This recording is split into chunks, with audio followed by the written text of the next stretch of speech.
Welcome back to my channel. This is Dave Lowe from Get Some Colour in Your Life. Last week I had a little bit of technical difficulty with the audio of my video.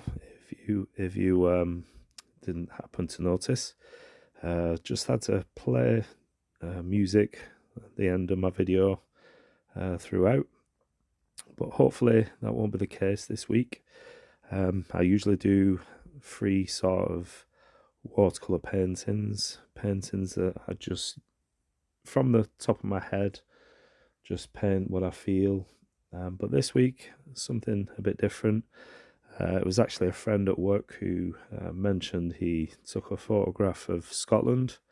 I did say that I'd like to paint that, and I brought it in, but he emailed it over to me. So this is the reference that I'm going to be using today. So I will pop it up in the corner of the screen every now and then for you to see. But I believe it's somewhere, he said, between Perth and Kinross, somewhere like that. So it's a really nice scene, and it's absolutely right up my street for painting. However, I think I've got used to painting the free sort of whatever I want to paint. And so years ago it used to be a reference every time, and I wouldn't be able to paint anything from my imagination. But I've just got used to painting from the top of my head, making the scenes up. And so this is a little bit structured for me, and I don't know whether I enjoy it as much. But I do like the picture itself, and I really wanted to do this painting. So I'm starting off, as you can see, using my 1-inch shake brush, just to get the large bodies of colour down. So the sky, and then it actually isn't water underneath the mountains. It looks like it could be a bit of sky as well, a bit of mist. So I'm presuming they were quite high up on this scene, sort of in the mountains. And in the distance you can see there are a few mountains as well. So I'll be interested to know if any of you have been to this place. There it is on the left hand side. Absolute beautiful scene. So I'm presuming with it in the area, I'm presuming it's more highlands in Scotland. But if you do know where it is, please do give me drop a comment.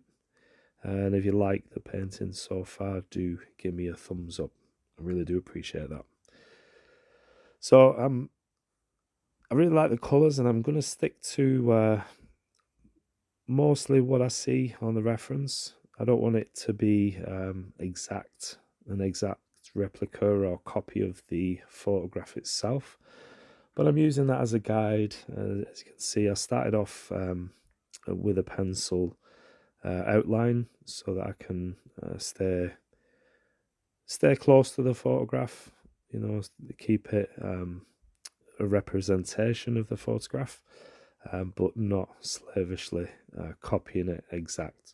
So I've just got the main shapes down. I wanted to draw some of the contours in the mountains, some of the shadows, things like that, just keeping it quite simple. And obviously as I paint, I'll just add things and just simplify the scene as much as I can.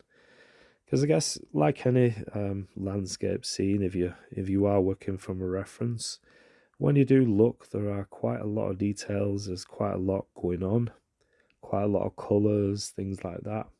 So I don't want to get too complicated with this. I'm just applying the first wash, and I want to try and get as much of this blue down as I can. This is French ultramarine, a little bit of red, and a touch of cerulean blue as well. And so it's got that nice sort of almost a disappearing winter sort of look to it. So there is all these nice colours that I want to get into this painting as well.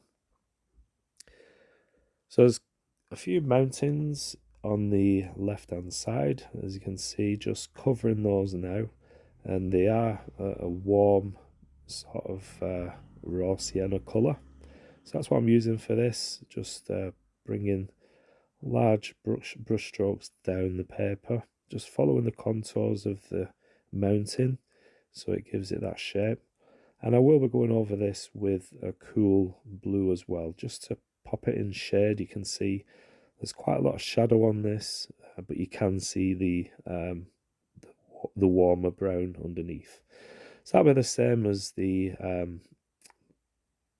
as it tails off. You can see that nice stretch of warm red as well. So it'll be the same colour as that, but with a little bit of blue on top. Now the advantage, of course, with watercolours is the transparency. So I'm relying upon that transparency in this painting to give me those under colours coming through as well. So using a knife now to scrape out some of those twigs, some of those grasses, and in the mountain there are some, you can't really see it on this video, it's not really picking it up, but this is actually more towards a pink colour. I added a little bit of the colour from the mountains, but it is mostly pink, and now I'm just adding some darker mix of the blue, just to give me some of those shadow colours within the foreground, within the grasses, things like that. It's quite rugged, quite unkept, so I want it quite rough looking, and you can see I've left a few patches of white paper as well.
So just adding a little bit more darker tone to these shadows on the mountains, just to reinforce those shapes. I think it looks quite nice in the distance there.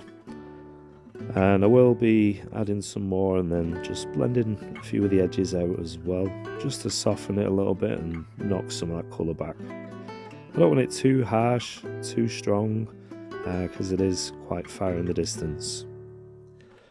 I do love Scotland. If you've been to Scotland, you'll know exactly what I mean. Some of these most beautiful landscapes, some of the really nice parts of the world. So I think we are talking as a family of going back to Scotland next year, staying in Edinburgh, somewhere like that, and doing a little bit of travelling. Hopefully this time I think we're going to be going on the train, which will suit me down to the ground, saves all that driving, because I am the only driver in the family. So that's what we plan on doing next year.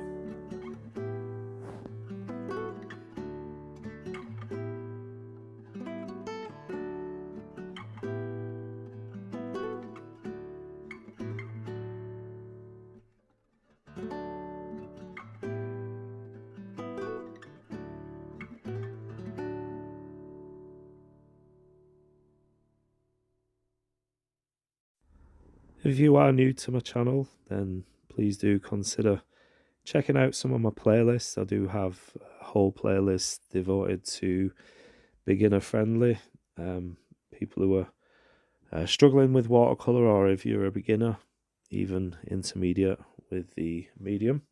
I do have some playlists on my channel for you to check out.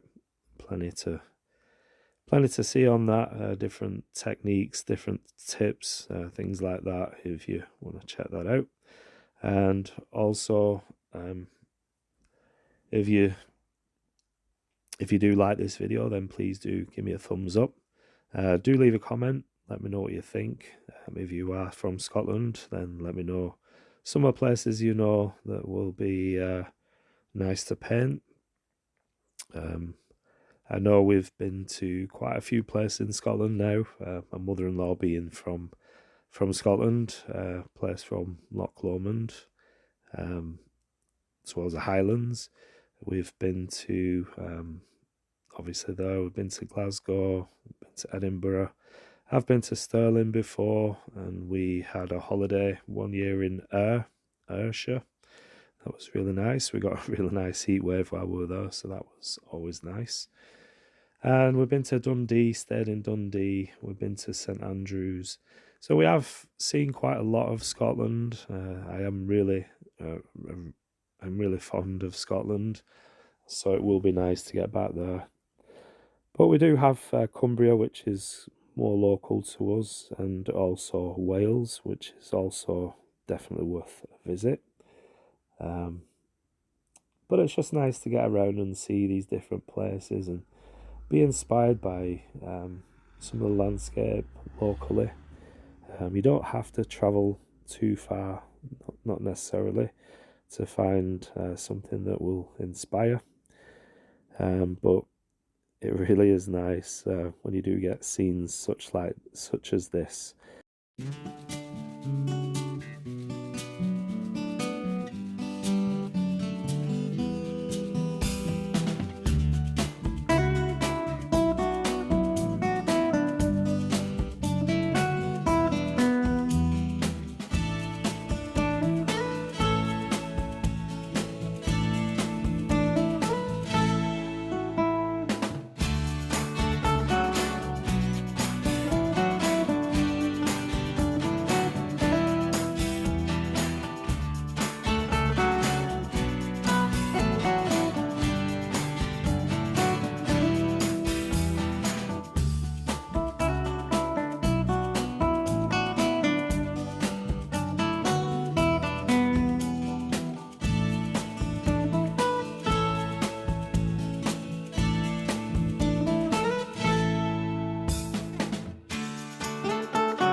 So you can see as I remove the tape how I've managed to simplify this scene as much as I can. It's quite a lot going on in the reference, but I wanted to almost simplify that as much as possible.